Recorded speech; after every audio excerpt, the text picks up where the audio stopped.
And a stunning claim from the former head of the Department of Homeland Security. Get this. Alejandro Mayorkas says he fought against sanctuary cities. Why, after that individual's criminal justice sentence is served, why would a city leader release that individual onto the streets and refuse to cooperate with immigration authorities? It is something that I fought as the Deputy Secretary of Homeland Security. Tom Homan is Trump's border czar, and I got to ask you, what did you think of that? Well, his lips are moving means he's lying. He lied from day one. Like the bottom line is, how did he do on that quest to end sanctuary cities? Sanctuary cities tripled under his command. I mean, he said he wanted to do something about it, but he didn't do it. And at the same time, he's talking about sheriffs releasing public safety threats and back to our streets. How about what he did on the southern border? We had 2.2 million known gotaways they did nothing about. They released national security threats through the border. They released people so quickly, they released them before vetting came back from the FBI. He was a failure as the Secretary of Homeland Security. All right, here's another clip, right? Listen to the very end of this one. Watch. I am very proud of what we did do. I would have liked to have wrestled with the question of communication and narration. I would have also liked to have taken on more forcefully the decline in empiricism. Facts actually matter. Think of that. It's almost as if he wanted the border open. Exactly. Look, facts do matter. Under his leadership, a 600% increase in sex trafficking in women and children. 2.2 million known gotaways. These are people we knew crossed the border. You had a record number of people on terrorist watch lists, over 400. Trump had 14 in 4 years. We had a 250,000 Americans die from fentanyl come across that open border. Massive failure, embarrassment to the position he holds. Wanted to show you this because it's been driving me a little nuts. The Democrats for about 18 months said that there was nothing more they could do to help close the border because Congress hadn't passed a bill. Watch here. This is what they said. It's the toughest, most efficient, most effective border security bill this country has ever seen. Democrats were on their back foot on immigration.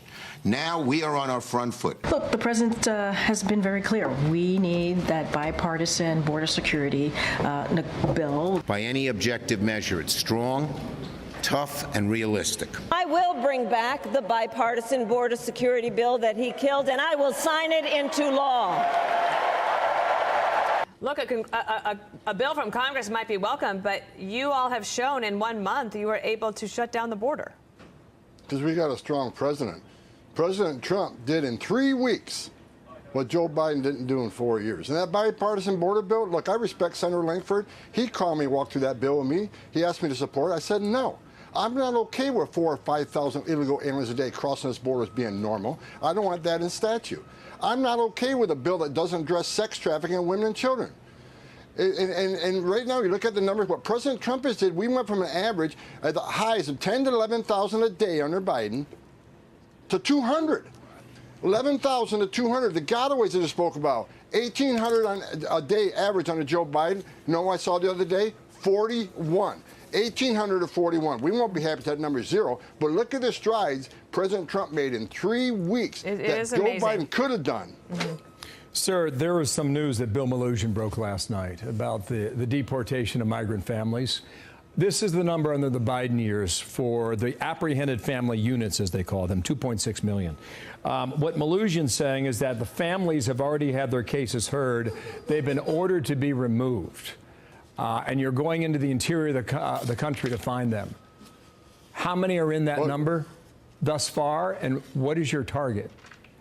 I don't have a number right now, but I'll say this. President Trump is committed. We're going to prioritize public safety threats and national security, and that's what we're going to do.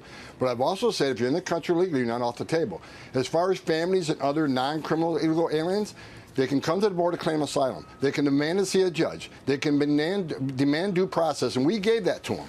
But at the end of that due process, an immigration judge says you must go home. Those orders need to be executed. Because if we don't, we send a message to the whole world, continue entering this country illegally, which is a crime, go to court or not go to court, get order removed, and don't leave, and we're not going to come find you and remove you, you're never going to fix the issue. The bottom line is, if we don't execute those orders, then might as well just shut down the immigration court, shut down the system, take border patrol off the border, because there's no consequences to violating our law.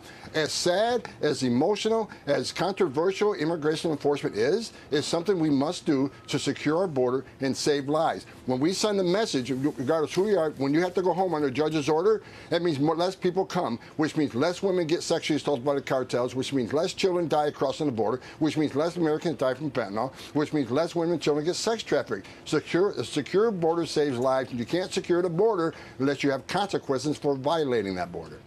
You have a tough and important job, and we appreciate you joining us this morning. Thank you. Thank you, sir.